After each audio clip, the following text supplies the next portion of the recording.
Dalvin Cook has been a stud running back for the Minnesota Fighting Vikings since joining them as a second-round pick in 2017 out of Florida State.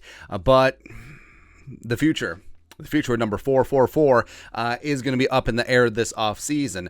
And reportedly, Dalvin is not interested in a pay cut. Darren Wolfson says that I had a conversation this morning that leads me to believe that Dalvin is not inclined to take a pay cut. Of course, Doogie has his finger on the pulse of what's going on in Minnesota sports. So obviously, the whole Dalvin contract thing, it's coming to a head, right? And, Kwesi sort of kicked the can down the road with a bunch of these veteran contracts, which he did not give the players. He did not extend them. He did not do this or that, and they made it work with the cap this season. But I think the Vikings are certainly going to make a lot of tough decisions.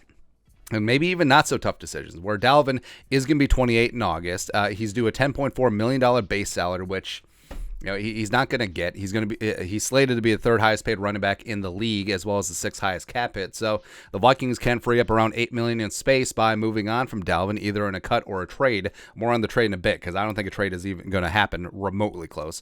But I mean, it is what it is. I mean, the running back position is the position of attrition, and especially given Kwesi's analytical approach, you don't really pay running backs, although, yes, he was in Cleveland when they extended Chubb, but I don't know.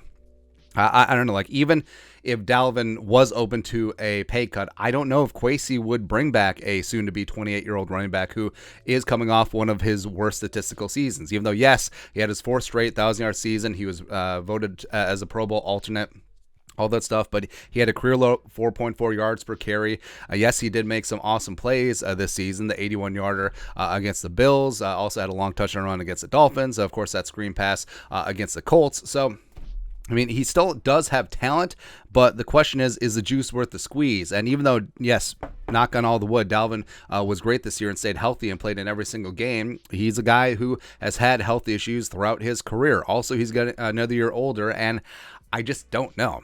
I simply do not know how the Vikings could potentially bring Dalvin back, especially if he's not interested in a pay cut. What this tells me is, well, this is like the circle of life. What happens where you extend a veteran, they get old, the contract runs out of guaranteed money, and then all of a sudden it's like, I'm still worth this money. Not so much. So I think this is a strategy by Dalvin and his agents to be like, hey, we're not taking a pay cut, so give us our release or potentially trade us. Even though trade's not happening. So just cut us so we can find somewhere else to play in free agency. I think that's exactly what's happening right now. And like we said, just laying out the facts, just objectively, Dalvin made some big plays in 2022. He also turns 28 in August. He also had a career low 4.4 yards per carry. And the Vikings were PFF's 21st running team in the league. And yes, they had interior offensive line issues, as evidenced by how often Kirk Cousins got heat. And also, you're losing your best run blocker in Darrisaw for a number of games. That certainly hurts. But, I mean, part of it's on Dalvin as well. And some of it sure is getting away from the running game, as the Vikings are becoming a wide-open passing team. But multiple things can be true at once. Are the Vikings becoming a passing team? Yes. Did the Vikings have interior offensive line issues? Yes. Did Dalvin lose a step in 2022? Yes. I think objectively all three of those things are true. And like we mentioned, he has the sixth highest running back cap hit in 2023, and the Vikings can get out of it with some pretty significant cap savings. And a lot of fans are saying, like, well, Dalvin, let's just trade him. Let's just trade him to Miami or whatever. But I don't see the logic of a team in 2023 trading for a soon-to-be 28-year-old running back who's making $10.4 million per year. You're going to give up draft capital to do that, and you're inheriting a bad contract. No team's going to do that.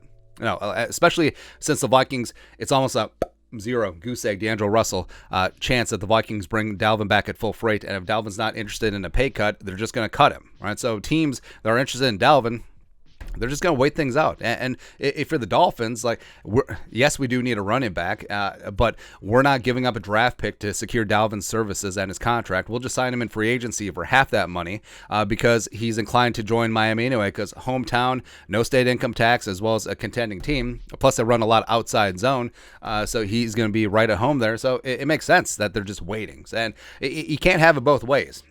You cannot say that Dalvin Cook is washed in one breath and then the very next one be like, but yeah, we'll get a day 2 pick for him. Like, no team is trading a top 100 pick for a 28-year-old running back with a bad contract. And also, don't bring up Christian McCaffrey. That's a completely different situation. The Niners were all in, and the Panthers completely leveraged the crap out of them at the trade deadline. All right, so I don't see it happening. And for the Vikings, yeah, if they move on from Dalvin, probably going to move on from Madison. I don't think that giving a running back a second contract jives with what Kwesi wants to do with this team going forward. Just given the analytics, also given the cap situation, also given the fact that the Vikings are just going to pass the ball. And then you got King Kene, who I think that he has been underutilized. I think that he could certainly serve a role on offense in year 3. Ty Chandler, preseason superstar. I think that there's a lot more to him that meets the eye. I think that given a true shot, I think that he could be a nice 3-down running back. Also, I think C.J. Ham is probably gone too. Yeah. And then just looking at the draft, I mean, you've seen a bunch of mid-round and day 3 and even UDFA running backs contribute year after year after year, and I think Kwesi understands that. So I think that taking a shot with a mid or late round pick on Carbonet or Tajay Spears or Deuce Vaughn or something like that to add to King Kene and Ty Chandler, I think that makes all the sense in the world. So I do think that Dalvin is going to be gone this offseason. I don't think that they're going to be able to trade him. If they are able to trade him to whatever team, it's going to be like for a 6th or 7th round pick. So, I mean, it's not nothing, but I'm not expecting that either because teams know that Dalvin's not going to be back with the Vikings at his current pay rate. So they'll just wait for teams to cut him. And I understand, but they could secure his services. Like, if they miss out on Dalvin, who cares? They'll just draft a running back. Or they'll go after Josh Jacobs or something like that. So I don't know. But I don't see Dalvin back in a Vikings uniform in 2023. So kind of sucks, but it is what it is. I think it's a confluence of